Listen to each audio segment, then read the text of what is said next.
संबंध में झारखंड भर में पूरे राज्य के 24 जिला में आपकी विकास पार्टी पूर्ण रूप से अपनी कमेटी के जिला अध्यक्षों के पद सदस्यों की हम लोग नियुक्ति करके कमेटी विस्तार करने जा रहे हैं। और इसके बाद 16 जून को ही प्रेस क्लब से रांची राजभवन तक इस 6 सूत्री मांग को लेकर हम लोग अप्लाई को रोजगार दो 1932 नियोजन नीति लागू करो। तीसरा है कि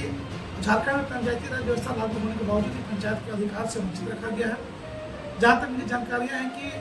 गांव की सरकारों के पास 29 विभाग में कार्य करने की शक्तियाँ हैं,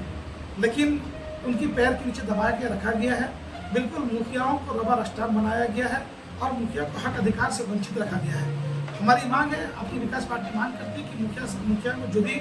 अधिकार क्षेत्र है उनको पूर्ण रूप से उनको लागू किया जाए और उनको अधिकार क्षेत्र से उनको वंचित नहीं रखा जाए। पांचवा था कि पूरे झारखंड राज्य में सर्व न्यायालय का व्यवस्था के कायम किया गया है, स्थापित किया गया है, लेकिन आज तक सर्व न्यायालय में कोई मामला नहीं जाता है, क्योंकि गांव की जो भी घटनाएं घटती है वो मामला सर्व न्यायालय में जाना चाहिए। लेकिन दुर्भाग्य है कि झारखंड राज्य में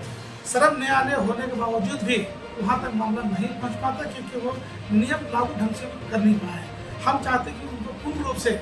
ग्राम न्यायालय को झारखंड राज्य में उनको लागू किया जाए। पांचवा सवाल था कि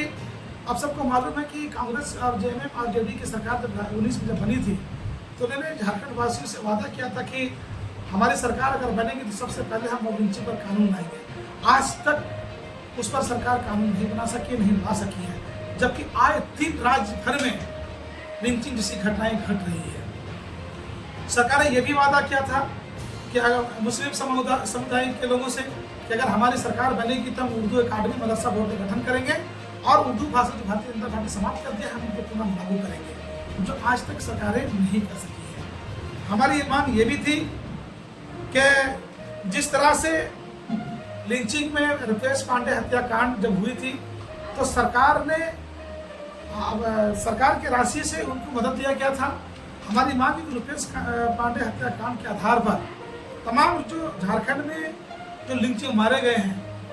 रुपेश पांडे के आधार पर उनको राशि उपलब्ध कराया जाए और तमाम लिंचिंग मारे गए परिवारों को इंसाफ दिया जाए। और चौथा था छठा का जो हमारा कार्यक्रम है कि जुलाई में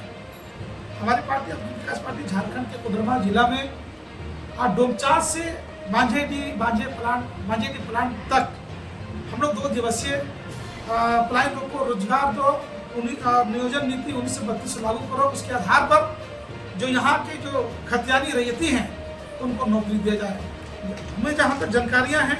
कि आज बांझेडी में चाहे तमाम जितने भी फैक्ट्रियाँ कंपनियाँ हैं बाहर से लोग आके यहाँ पर नौकरी कर रहे हैं, जो यहाँ के विस्थापित हैं, जो यहाँ के क्षेत्रीय लोग हैं, जो यहाँ के गर्दा धूल और मट्टी सुबह शाम खा रहे हैं और उनको वंचित रखा जा रहा है। इन तमाम मांगों को लेकर 16 जून को रांची में प्रेस क्लब में पहले हमारी पार्टी एक कमेटी का विस्तार होगा 10 से 12 और फिर 1 बजे से रांची के करम टोली चौक से राजभवन तक हम लोग 5 सूत्री मांग को लेकर हम लोग राजभवन पर मार्च करेंगे।